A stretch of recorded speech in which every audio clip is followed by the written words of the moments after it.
What is up, guys, and welcome to my review of Afraid. This is the newest horror thriller release that has been quietly dropped into theaters that is, I believe, co-produced by Blumhouse. So I gotta be honest, this is a movie that was not on my radar. I had no idea that it was coming out. I had no idea what it was about. It just kind of got quietly released, and I was looking to see what new releases were coming out this weekend, and this was the only one that somewhat caught my eye. And then when I looked up that it was a Blumhouse movie, I said, oh, it's all coming together. I don't think that it's hyperbole to say that 2024 might be the year that absolutely decimates the reputation of Blumhouse for a lot of horror fans. Now, don't get me wrong, they've always had kind of an up and down track record. For every awesome hit that they release, they have 2 or 3 stinkers that come out, so they've always been a little shaky. But the last year or more, specifically within the calendar year of 2024, it's just been miss after miss after miss. And so I wasn't entirely surprised to find out that another one of these very low-budget little thriller horror films was released and barely even got a marketing campaign, because they're probably just trying to recover the amount of money that they typically spend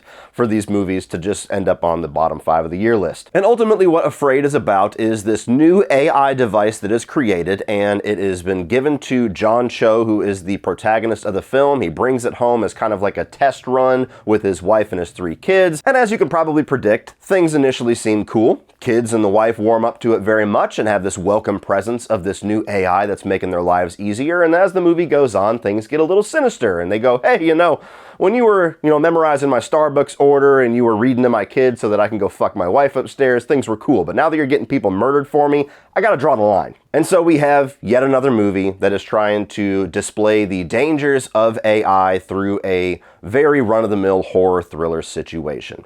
Is it as bad as I thought that it was going to be? No, it's not. It's perfectly watchable. But it was so frustrating how many genuinely interesting ideas and themes and discussion points were in this film that they just barely dabble into before the movie's runtime runs out. Like, it's just absolutely unfocused and empty by the end of it. But really quick before we dive into the good, bad, and ugly of Afraid, while an AI can make so many aspects of our life better, whether it be turning on technology or babysitting our kids, one thing that an AI will never help you with is getting a good, comfortable night's sleep. So if you need help with that, check out the sponsor of today's video, Mod Linen. Our quality of sleep is one of the most important things for our health and happiness, and yet for most of us, it's one of the first things that we'll compromise on. Most notably by using subpar product that's only purpose is to provide us comfort for a third of our day. I can't tell you how many times that I have needed a new bed set and I just go to a local box store and pick up the first thing that has a color that I like off of the shelves, bring it home, and they feel pretty good out of the box, but after just a few washes, might as well be laying on sandpaper. Which is really interesting when you think about how high a lot of our standards are for premium products and experiences that are so much more short-lived, like the best TV, the nicest car, the best tasting food, but something that will literally affect how well you feel throughout the day is something that we don't have nearly as high standards for. Well, luckily for me and my wife, I started using Mod Linen. Mod Linen is a premium bedsheet brand that prioritizes comfort above all else. They are made from bamboo, so they are incredibly soft, breathable, and designed to elevate your sleeping experience. And on top of being breathable, the sheets are also thermoregulating, so no matter if the weather is hot or cold, you can always ensure that you'll be comfortable throughout the entire year. And if you're somebody who has sensitive skin, these sheets are naturally hypoallergenic and chemical-free. I'm somebody who always has a hard time getting to sleep. Either things are too warm or they're not comfortable enough. Getting to sleep is one of the biggest struggles of my day, and since using Mod Linen sheets, it's become significantly less of a struggle, because not only are they very breathable, which helps with me who is extremely temperature sensitive, but they are comfortable in a level where I can fall asleep and stay asleep with ease. And the ash color that we chose completely fits the darker aesthetic of our room that of course keeps my wife happy. So if you're ready to elevate your sleeping experience, click the link in the video description and use code Cody Leach 35 for 35% off of your purchase.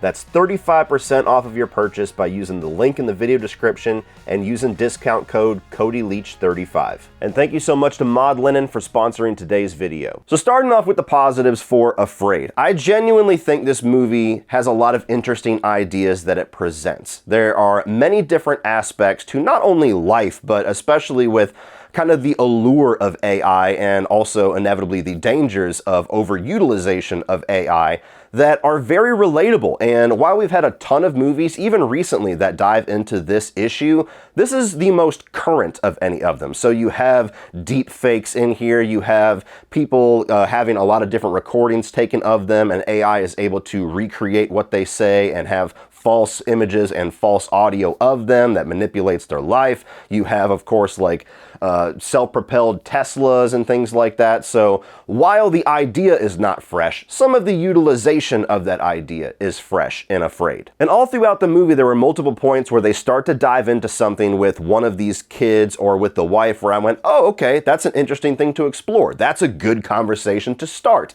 And then, as I will get into later on, as soon as they start to get interesting with it, they pretty much abandon the ideas altogether. But I'll give credit for the fact that they have a lot of conversation starters in the movie. Unfortunately, we're going to have to make up the meat of that conversation ourselves on the drive home because the movie doesn't do it for us, but there's something there. John Cho is very capable in this movie. I've seen him do much better. You know, I don't want to give him too much credit for the movie because it doesn't require much out of him, but he's an actor I've always felt had a lot of range. Of course, he really got his start with comedies like The MILF Guy and American Pie, and then eventually Harold and Kumar movies. And since having things like Searching and a few others like the Star Trek movies, you start to see him stretch his legs a bit more. And I wish I could see more of the guy. You know, this is far from a movie that I think displays his best work, but I still like seeing him. One thing about the movie and how it presents AI that I thought was refreshing is that it really doesn't try to go too heavy-handed with things, in my opinion. A lot of it is just kind of presenting scenarios and, again, presenting that allure of AI, why a lot of us know we probably shouldn't continue down this road, but you're like, damn, it's really hard to resist some machine doing all this work for me and making my life a little bit easier. And I think what it does a good job at is it kind of presents it as taking these very seemingly stressful sections out of your life and the human experience and really leaving life itself feeling empty by the end of it. Like, very similar to the Adam Sandler film Click, which I think I'm probably the only person on YouTube who's going to compare these two. But the big message of that movie that I've always felt is like, all of those darker times, like waiting for a promotion, financial hardship, having to punish your kids, whatever it may be, that is just as important to the human experience as the good times. And when you try to just streamline everything and take away all the hardships of life, you're really left with an empty experience. And that's ultimately what AI is going to bring a lot of us, is this empty experience of life. Whether it's trying to create art or it's trying to assist us in creating art, there is this uncanny valley there that just feels artificial. And I don't think it'll ever get to the point where we completely feel comfortable in what we're looking at, what we're hearing, or what we're experiencing.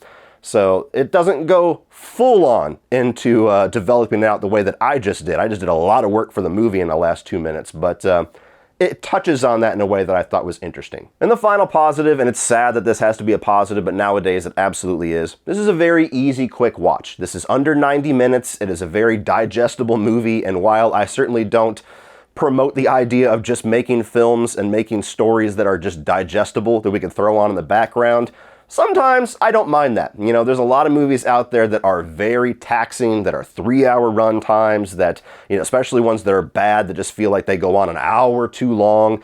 This one, you could throw it on and have a decent enough time with it for 90 minutes and not feel like you have wasted all of your time of the day and not feel like you have really gotten ripped off for the money that you spent on it. It's perfectly serviceable. Now moving on to the negatives. First issue is that this movie really feels like it's missing a second act. Like, you have all of the introduction of Aya into the family and all the ways that Aya starts to warm everybody's heart and like, oh my God, I really love what she does. She reads to the kids and she helps me get back at bullies at school and she encourages me to go back to school. I love Aya. And then within seconds, it goes to third act shit where suddenly John Cho's got a baseball bat trying to destroy supercomputers to kill Aya. And it just feels like there was a good 15 to 20 minutes of this film that was cut out, which maybe is graceful on their end. Maybe they had nothing really worthy of being there, and so they just wanted it to be a quick experience like I just talked about. But it really does feel like there was a transitional period in the story where Aya starts to get more sinister slowly over time that is entirely missing. So it just goes from 0 to 1,000 within a couple of scenes. I also found this entire family to be possibly the most devoid of chemistry family that I've seen in a major studio film in a very long time.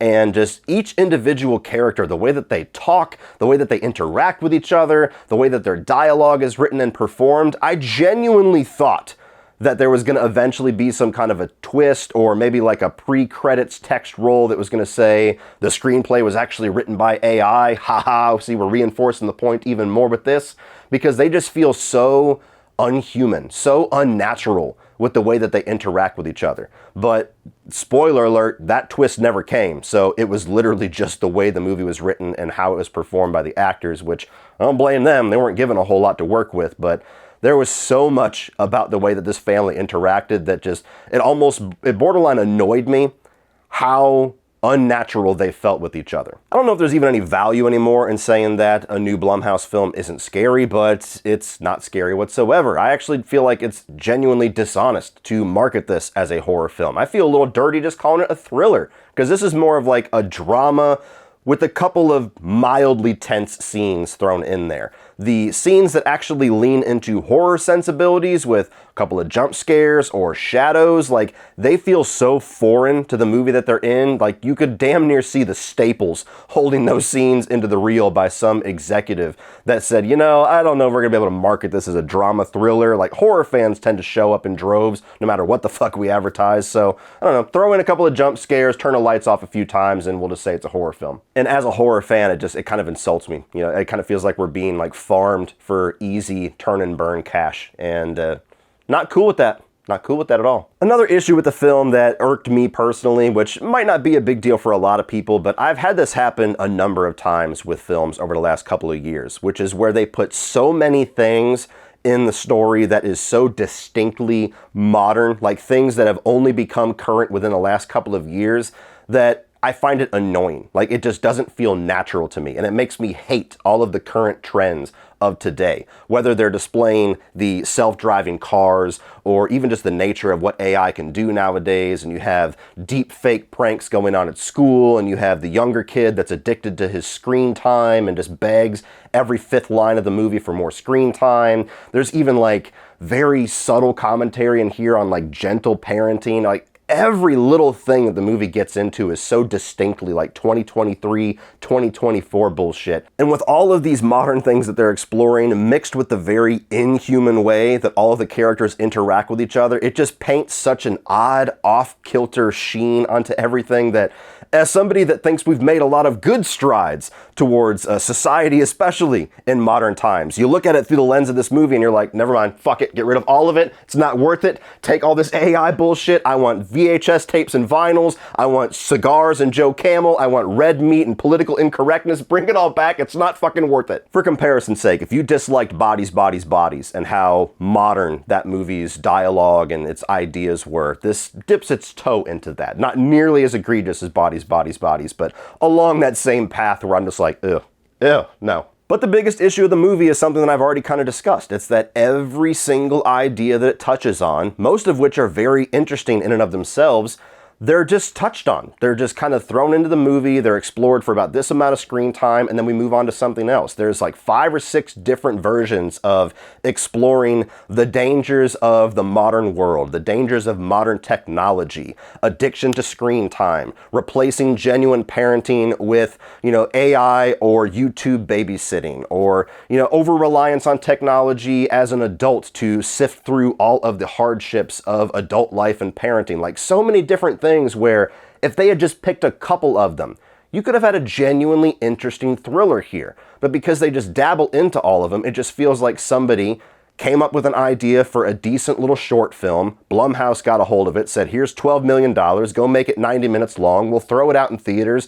double our profits, and then move on to the next fucking thing. Which sucks, but that's just what I expect when I walk into a Blumhouse film now. Interesting enough concept to put something on a poster and to throw a trailer together, and you get to the movie and it's just empty. And it's especially annoying with something like this, where the dangers of AI and the potential horrible futures that we have ahead of us that movies have been warning us about for well over 40 fucking years, That's something that's important. That's something that a movie needs to take seriously. That's something that a screenwriter and a director need to say, hey, we got something to say. We need to make sure that we say it right, because we want people to actually walk out of this and be thinking and not thinking about how low their Rotten Tomatoes score is going to be. So when I see a subject like this get the low end of the Blumhouse treatment, where it's just turned into a concept that we can sell really quickly, it's frustrating as shit to me. Like, there's so much talent involved with these movies, and it feels like we just get a glimmer of it and then it's just padded out all to hell because it's not given the budget or the development time or the care